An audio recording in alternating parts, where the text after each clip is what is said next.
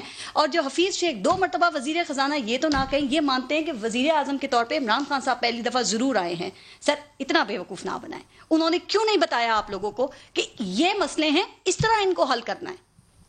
نہیں, ایسے نہیں ہوتا. دیکھیں, جب اسد عمر صاحب آئے مشکل حالات تھے, 1 مہینے کا فارن ایکسچینج ریزرو نہیں تھا. ہمیں پتا تھا, لیکن ہم نے عوام کو اس لیے نہیں بتایا کہ پینک ہو جاتا. 1 مہینے کا آپ اسد عمر صاحب سے ابھی بھی رابطہ کر کے پوچھ سکتی ہیں کہ 1 مہینے کا فارن ایکسچینج ریزرو پاکستان کے پاس اس وقت نہیں تھا جب ہم نے چارج لیا. مشکل حالات میں فائر فائٹنگ کی. انگیج کریں ان کو. آپ پارلیمنٹری افیئرز کے اسٹیٹ منسٹر ہیں سر, وہی شروع میں بھی یہی بات کی تھی. ان کو انگیج کریں. آپ نہیں کریں گے پارلیمنٹ سے بہتر ان چیزوں پہ بات کرنے کے لیے کوئی جگہ نہیں ہے. پتہ ہے اب کیا بات ہو رہی ہے؟ آپ کا نام ہے علی محمد ہیں, فواد چودھری ہیں, شفقت محمود ہیں, آپ کے پرویز خٹک ہیں. بڑی بیلنسڈ بات کرتے ہیں, بیلنسڈ اپروچ رکھتے ہیں, چاہتے ہیں ڈائلاگ ہونا چاہیے. لیکن یہ بھی کہا جاتا ہے کہ آپ کے یہاں کچھ اور لوگ بھی ہیں جن کی وزیر اعظم آپ لوگ تو بات کرتے ہیں, وہ سنتے نہیں ہیں وزیر اعظم آپ کی اس بات کو. لیکن فیصل واڈا کی آج کل سن رہے ہیں, مراد سعید کی بہت سن رہے ہیں, علی زیدی کی سن رہے ہیں, شہباز گل کی سن رہے ہیں. کیسے بات چیت, کیسے انگیج کریں گے آپ ان کو؟ آپ تھوڑا مجھے بولنے دیں تو میں جواب دے دیتا ہوں. دیکھیں, جماعت میں ہر طرح کے لوگ ہوتے ہیں. کچھ ڈوز ہوتے ہیں, کچھ ہاکس ہوتے ہیں, کچھ بیلنس بات کرتے ہیں, کچھ اگریسو ہوتے ہیں. یہ ایک جماعت کا حسن ہوتا ہے. دیکھیں, حسن زیادہ ہو گیا. دیکھیں سنیں, حالات خراب ہو رہے ہیں ملک. دیکھیں سنیں, انہوں نے ایک نیریٹو دیا, خاص کر میاں صاحب نے دیا. انہوں نے سپورٹ کیا اس پہ کہ ووٹ کو عزت دو. ووٹ کو عزت دو کا مطلب کیا ہے؟ اس کا مطلب وہی ہے جو قائد اعظم نے بات کی تھی کہ بھائی آپ نے الیکٹورل پروسیس میں عوام کو خود مختار کرنا ہے. ٹھیک ہے جی, اس میں کسی ادارے وغیرہ کا کام نہیں ہوگا ڈیفنس والوں کا, جو انہوں نے وہاں اسپیچ کی. لیکن مجھے یہ بتائیں کہ کیا دل سے انہوں نے ووٹ کو عزت دی؟ جب آپ نے این الیکشن میں GB کے الیکشن میں جا کے مریم بی بی نے جا کے وہاں ایک بات کی کہ عمران خان کو گھر بھیجو آپ, اس کا مطلب ہے کہ آپ خود چاہتی ہیں کہ کو ہو, آپ چاہتی ہیں کہ آئین سے بغاوت ہو. جب میاں صاحب نے گجرانوالہ میں سپہ سالار کو نام لے کے کہا کہ اس کے خلاف کھڑے ہوں, اور پوری قوم سے سیسا پلائی ہوئی دیوار بن کے کھڑی ہو, کس کے خلاف؟ مودیہ ہندوستان کی نہیں, فوج کے خلاف. اپنے آپ سے پوچھیں کہ میں پارس, میں علی محمدیہ, میں مصطفیٰ نواز, میں نے 2020 میں پاکستان کو کتنا مضبوط کیا. آج اگر میں 40-45 سال کا ہوں تو میں اپنے آپ سے سوال کروں کہ میرے 40-45 سال میں نے پاکستان کو کتنا مضبوط کیا. اپنے آپ سے تو سوال کریں. پوری قوم کھڑی ہو, عمران خان کھڑا ہے جی, وہ اکیلا بھی کھڑا رہے گا, کوئی بھی ساتھ نہیں ہوگا, وہ کھڑا رہے گا. آخری سوال یہ کہ اگر آج میں آپ دونوں سے ذرا پوچھ رہی ہوں, اب آخری ایک بات کر رہی ہوں کہ اگر ہم کہیں گے روح قائد آج کے دن ہم تجھ سے وعدہ کرتے ہیں, مصطفیٰ نواز کھوکھر صاحب کیا وعدہ کریں گے آپ؟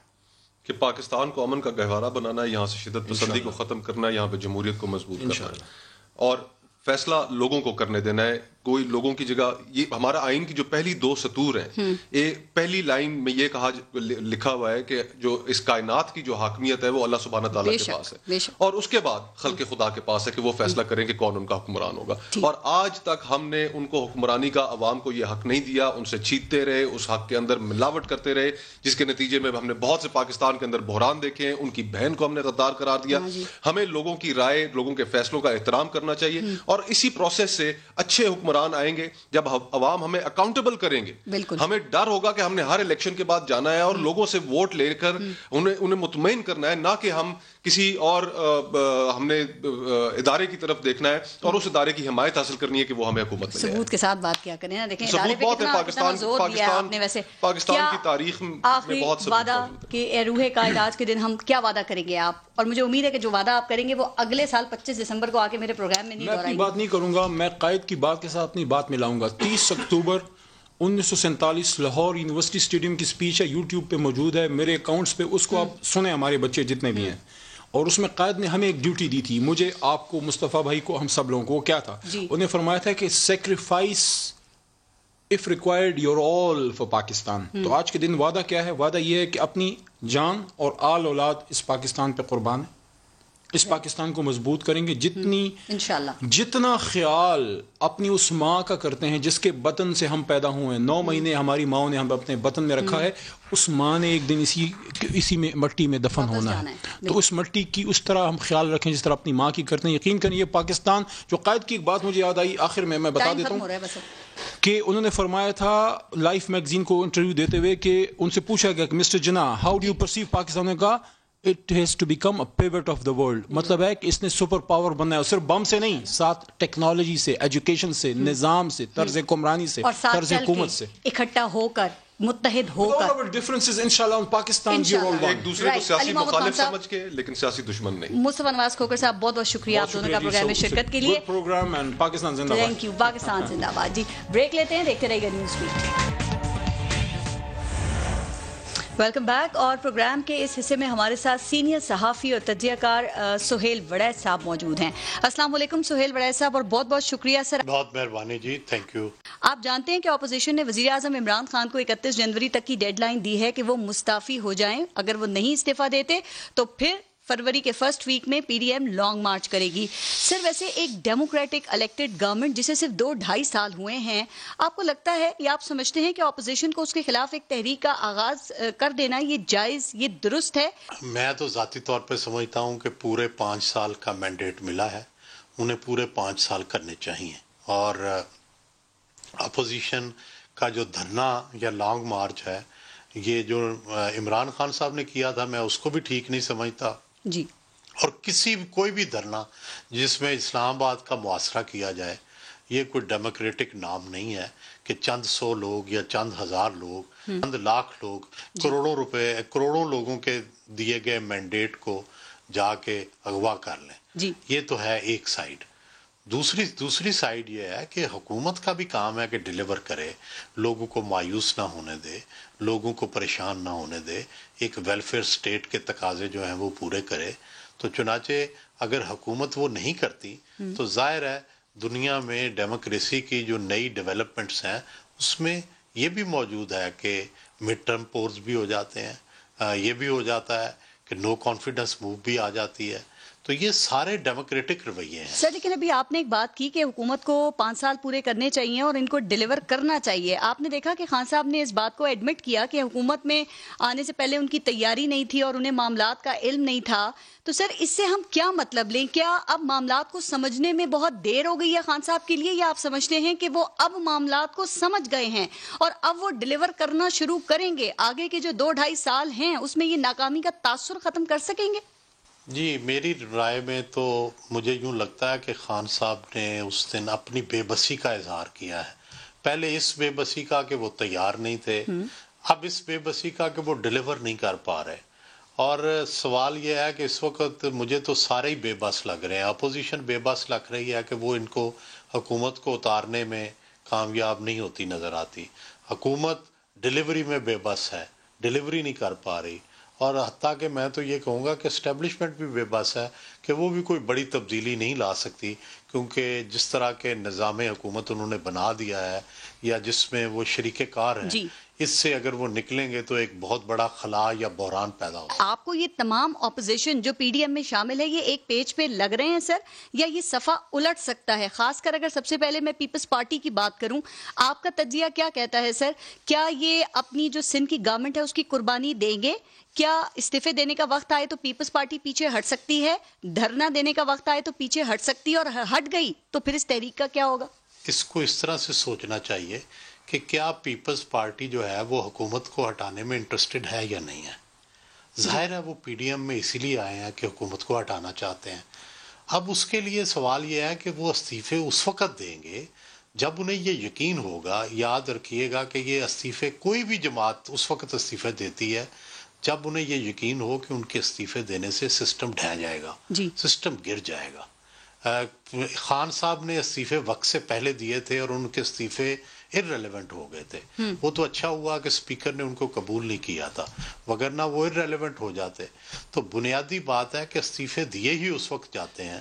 اب بھی آپ دیکھیے گا پیپلز پارٹی یا نون لیگ اسی وقت استعفے دیں گے جب اگر دیے, تو جب انہیں یہ یقین ہوگا کہ ان کے استعفے دینے سے اب الیکشن ہوگا اور کچھ نہیں ہو سکتا. دوسرا, لانگ مارچ بھی یہ اس وقت کریں گے جب ایک قیاس کریٹ کرنے کی پوزیشن میں ہوں جس سے حکومت جو ہے افراتفری کا شکار ہو جائے, اسی وقت لانگ مارچ کریں گے. پارس صاحبہ, ہمیشہ ایک تیور پڑے جاتے ہیں نا حالات کے.